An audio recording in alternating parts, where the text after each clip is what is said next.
Hi Pisces, this is Jav. Welcome po sa ating channel. At ito ang inyong weekly Kabay Tarot reading. Kung naka-resonate kayo, comment down. Kung hindi kayo naka-resonate, ibigay niyo po sa iba kasi general reading po ito. This is for you Pisces ngayon June 2 to 8, 2025.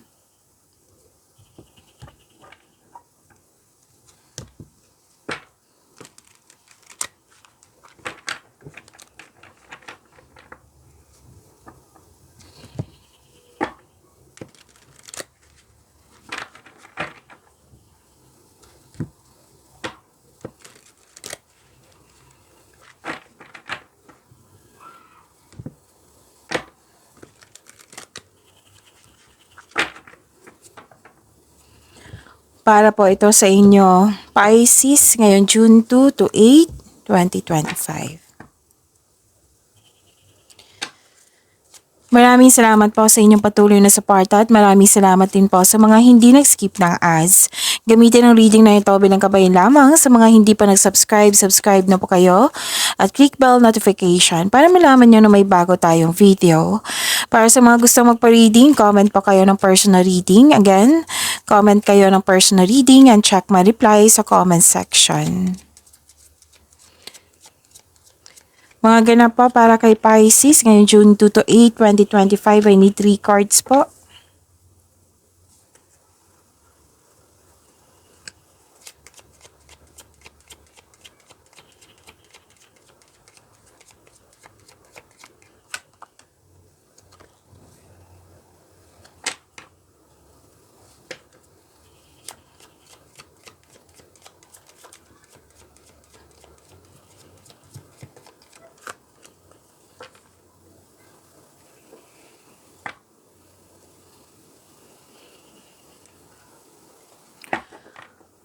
Okay. Pisces. Ngayong week na ito, may nag-uusap dito na magkakapatid. May exciting na ganap. Oo. Tapos mag-ingat lang po kayo sa chismis. Huwag maniwala agad. Alamin nyo muna kung totoo ba ito or hindi. Tapos ang ganda nito kasi dalawang card po nagsabi dito na may prosperity. Ang ganda niyan.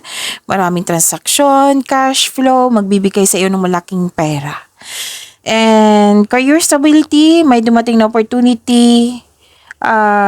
Pwedeng project po na bibigyan mo siya ng long-term plans.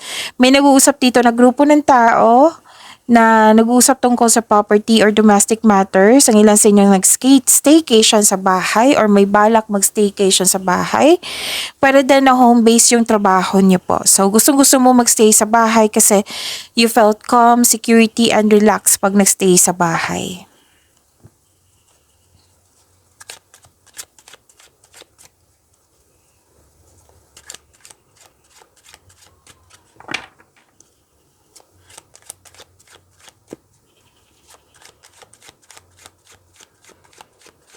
Energy po ni Pisces ngayon June 2 to 8, 2025.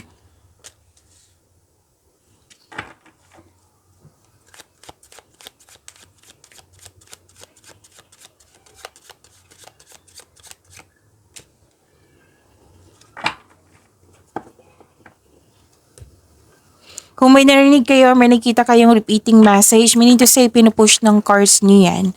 Like for example, nanood kayo sa inyong monthly Kabay Tarot reading nyo kahapon. O, na-uploaded po kahapon po. Tapos may napansin kayo na repeating message. Yan po yung pinupush ng cards nyo na kailangan yung bigyan ng atensyon, solusyon, at aksyon kung maaari po. So, ano yung energy ni Pisces?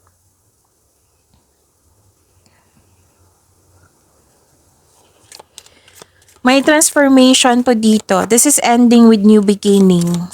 So, may releasing, may freedom, may ending cycle, transition, letting go. Ito na yung oras. Ganun. May nakita akong ganyan. Ito na ang oras. This is the perfect time. This is necessary change. Kailangan po itong transformation na ito. This is power. This is protection also. So, may pagwawakas na parating. Pwedeng end of contract, pwedeng umalis, tumiwalag, nagput ng space, nagput limitation, boundaries, umuwi, umalis, or nagkaroon ng disconnection. So, ito yung parating na new beginning kasi may ending with new beginning. May transformation, may pag-let go.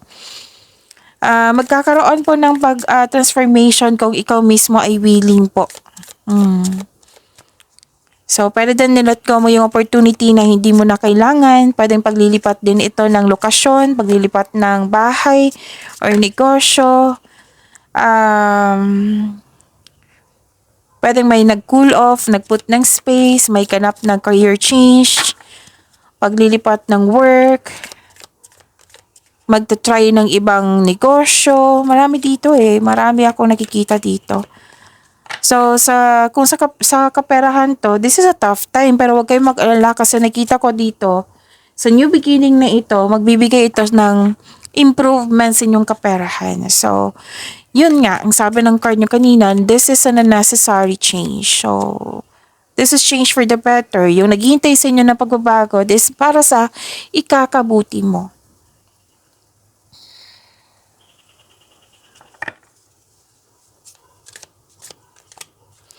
At granted yung manifestation mo, ang ganda. Granted yung manifestation mo, you are, dalawang card kasi nagsabi dito na very inspired kayo. So meaning to say, bibigyan mo ng action. Please prepare yourself na magiging busy kayo ngayon. Okay, so gamit na gamit yung skills nyo, nagkaroon ng adaptation kasi nga may new beginning. So this is good kasi may adaptation. Dalawang card din nagsabi dito na you have self-confidence. Granted yung manifestation mo, ang ganda. Pisces, may parating na blessings po. This is to remind you na these coming opportunities will be used for clear intention. So, with the divine assistance, all things are possible po. You can make your imagination real. May signing of contract na ako nakikita dito.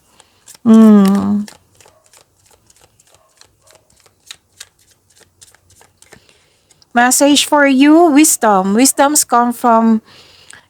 comes from experience and reflection. So, it's time for reflection at may experiences kayo dyan na may matutunan kayo. At magbibigay ito ng wisdom message sa inyo.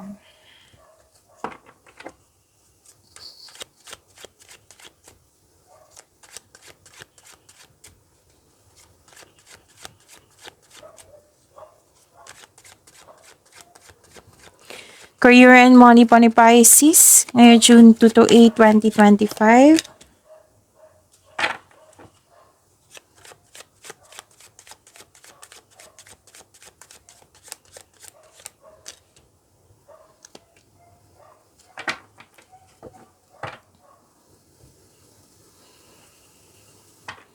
Sa career and money nyo, mukhang nasaktan kayo dito kasi may tuto sa inyong desisyon.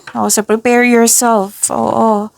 Bututo sa inyong desisyon, ideas ba to, plano ba ito?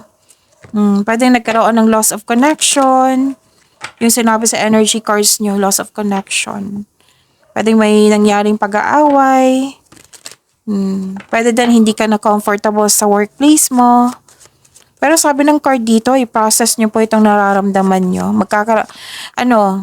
Time for letting go para magkaroon ng transformation, para magkaroon ng healing. So, mag-move forward into a new direction. May nakita rin ako dito ang collaboration and expansion.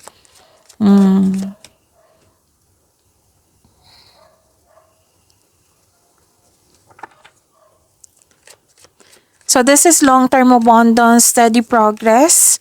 Sa mga nag-invest dyan na mukhang nagkaroon ng mabagal na resulta, kumbaga naiinip kayo, kailangan nyo ng mahabang pasensya. Pero huwag kayo mag-alala kasi ang pagbubunga ng ito ay magbubunga ng masaganang resulta kung hayaan mo lang itong magbunga. So, continue to take steady action on your goals. Kailangan ng mahabang pasensya and maging realistic about your expectation. So, kung ikaw ay naghahanap ng trabaho, nag-iisip ng bagong karera, may perfect time po dito. So, wag mainip. Habaan ng pasensya. Money tree. Dreams do come true. Magtiwala po. Kasi naiinip kayo dito So, sinabihan kayo ng course dito na dreams do come true, Pisces. You will get what you have long desires. Enjoy your wealth. Wow! Yaman. So, claim niya ha.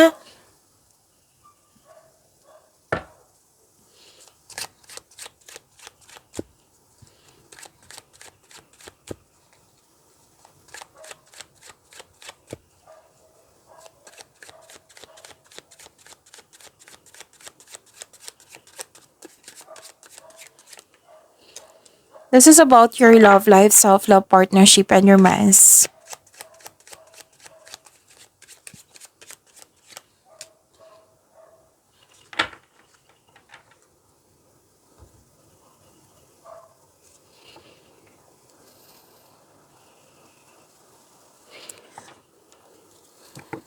So, may pagpasya, naging honest kayo sa inyong sarili. May partner kayo na para sa lahat to ha, whether single ka man, may relasyon sa buhay mag-asawa. May partner kayo na trustworthy, matalino, who chooses reason over emotion. Ang lakas ng energy ng single parent dito. Okay? Ano pa? Basta may mahalagang pagpasya kayo, magaling kayong gumawa ng desisyon, may naging honest kayo sa inyong sarili ngayon.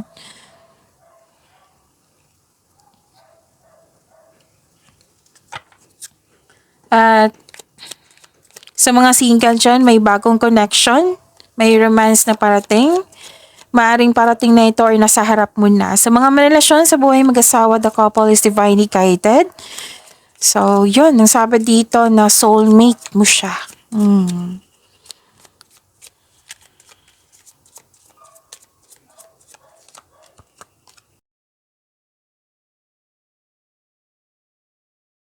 There is not enough love to keep this relationship going in a healthy way. So yan, pagyamanin niyo po yung blessings sa binigay sa inyo. Pisces, see you tomorrow. Maraming salamat po.